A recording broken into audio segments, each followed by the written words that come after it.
Good evening, friends. I am Shilpa Srinivas, back with English Made Easy series. I'm here to help you out in developing the English language skills.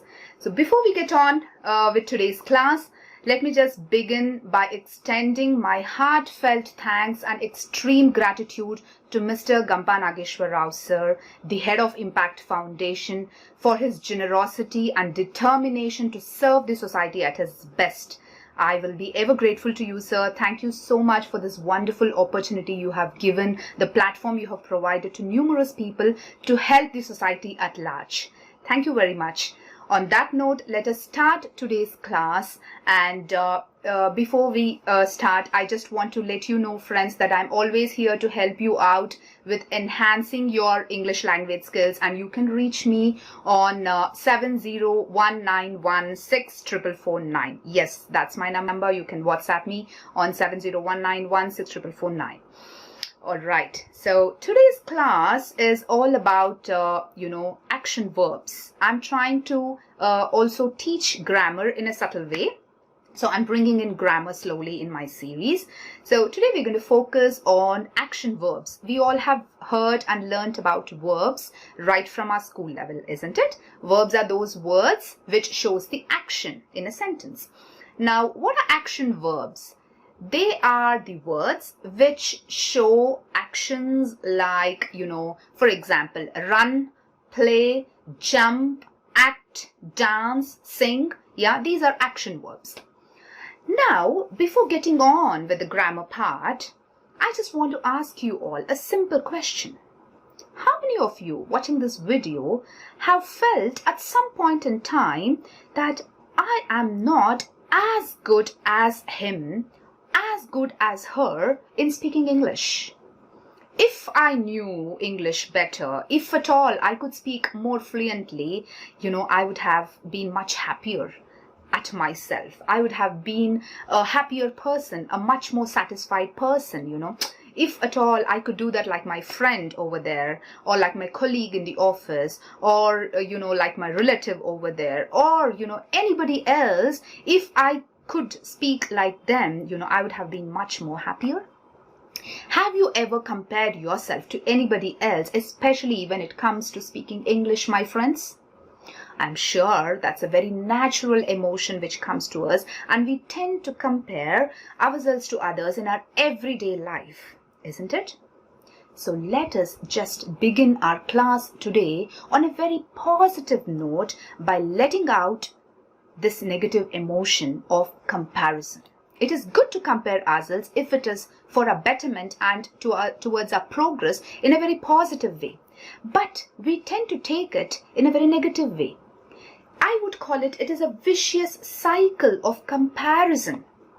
And we enter into this self-created zone of depression when we compare ourselves to others. Let me try to prove this through a small, simple but effective story. We all like stories, don't we? This is a story about a crow which was very happy and was living a satisfied life in a forest. Until one day it saw a white swan. The color was so beautiful, and the crow compared itself to the swan, and it felt, I am so black and ugly. The swan is so beautiful. I think it must be the happiest and luckiest bird. The swan felt very happy because it's beautiful and white in color, until it saw a parrot, and it felt, I have just one color, but this parrot has two colors. It's much more beautiful than me. I think it must be very happy. The parrot felt elated, and it was very happy that I have two colors, until one day it saw a peacock which had multiple colors, and it looked so ever beautiful. Once it so happened, this crow was flying over a zoo, and it saw this peacock in a cage, and hundreds and thousands of people flocked around to see the beauty of this peacock. The crow waited for everybody, for the crowd to move away, and it could not resist. It just went to the peacock and asked, Peacock, I'm so happy to tell you this, that everybody loves you. You are so beautiful. People come just to take a glimpse of you. I think you are the happiest and luckiest bird in this creation. on this earth. Listening to this, what the peacock retorted? It said, "Alas, how I wish I were you, my dear crow." If you just look around, do you ever see a crow being caged? My friends, have you ever seen a crow kept inside a cage? No, right? So the crow said, "No. How I wish, my dear crow, that I were you and I just flew around enjoying my freedom wherever I want. Because of my beauty, I am caged. I just can't do what I want. I can't go wherever I want. So I feel pity about myself and I feel so happy when I look at you, and I feel, crow, how I wish I were you, and I feel that you are the happiest and luckiest bird on this earth." Hearing this, the crow went back to its satisfied state. It felt immensely happy and it flew away. So friends, we all look at it from one particular perspective, from our own perspective, from this direction. From the other side, people also start comparing themselves to us. Maybe they can speak English very fluently and they lack so many other things which we have. So this kind of vicious cycle, I would like to call it, of comparison, we should come out of it, because we are all good at whatever we have, because we are unique. Each one of you is very, very special. Each one of you is very unique in whatever you have, in however you have been created. So think about this. You will understand how special you are, and you will stop comparing yourself with others. All right. On that positive note, let us get into the action verbs. Friends, we all have heard of suffix and prefix. Prefix is something which we add before the word. Suffix is something which we add after the word. So today we are going to look at a simple suffix called ing. When I take an action verb, for example, run, and I add this suffix ing, it becomes running. Isn't it? Running matlab bhagna. And when I take another action verb, play, and I put the suffix ing, it becomes playing. Matlab khelna. Yeah? Let us look at few more words. Jump, matlab koodna, and add ing, jumping. Yeah? Listening, listen, and add ing, listening. Matlab sunna. Reading, matlab padna. Writing, matlab likhna. Singing, gana gana. Cooking, khana pakana. Washing, dhona. Right? There are so many words. Let's just take some 10 words, for example. And we start using these words in simple sentences. He is running is a simple sentence. He is running from a long time. You can extend the sentence. You can combine two sentences and make it one sentence. Yeah, that becomes a compound sentence. Yeah, or you can start with simple sentences. He is running. I love jumping. She is singing. My brother is writing. My sister is reading. The kids are playing in the playground. She is into dancing. You can also describe the dance form. Yeah, she has learned Bharatanatyam and love to dance. She is dancing. Yeah, you can extend the sentence thereby. You can take all these action verbs and start putting it into use in your everyday life. I'll give you some more examples. Shopping, khareedna. I love to do shopping. We all went for shopping. Yeah, you can start making sentences like that.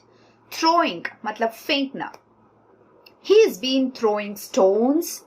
He's been throwing the ball. Yeah, or you can say laughing, hasna. I love laughing, when I'm amidst like-minded people. He has been laughing from a long time. Hasna. Yeah. So pick up these words, start using it in your day-to-day life so that, it comes naturally to you, very easily to you. Also, let me introduce a new terminology today. When you, take these action verbs and add ing to it, they behave like gerund. Yeah, have you heard of the terminology gerund? Gerunds are those where the verbs will start functioning like nouns. For example, when you say running is fun, that is a gerund. Running is actually an action verb and you have put ing to it and it starts functioning like a noun. So running is fun is a perfect example of gerund. Yeah, walking is healthy. So this verb is functioning like a noun. So we've also learned a little bit of how a gerund sounds. What is a gerund? And we've also learned about action verbs and adding the suffix to it, and these simple words, making use of it in our everyday, day-to-day sentences. So if you take 10 words a day like running, jumping, singing, sitting, standing, writing, and playing and washing and showering and reading, or you can say cooking. So you can just pick up some everyday simple 10 words and start making sentences out of it, and you will naturally use it as and when you speak. It comes fluently to you. And once again, I would like to stress upon the point, my friends, that all this will come only with constant practice.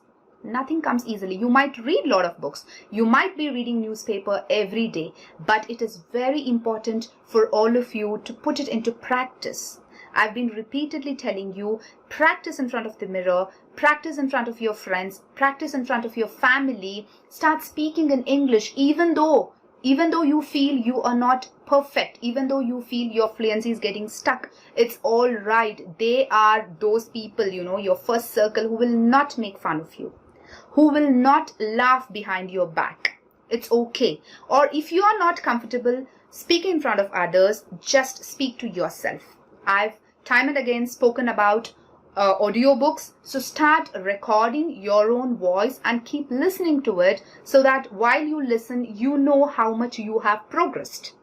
When you have a record of all your audiobooks, like from day 1 to day 10, how much have you progressed? You will, have a tab on it. So start making your own audiobooks, start practicing on your own, either in front of the mirror or in a closed room. Talk to yourself and create your own English environment so that your fluency improves. And I'm always here to handhold you, to mentor you, to guide you, to help you out. You can WhatsApp me on 70191644449, or you can mail me on shilpa1.srinivas@gmail.com. Thank you so much, friends. I had a wonderful experience making this video. Thank you, and look forward to my more upcoming videos and tips on how English can be made easy and simple. Till then, bye-bye. Stay connected. Bye.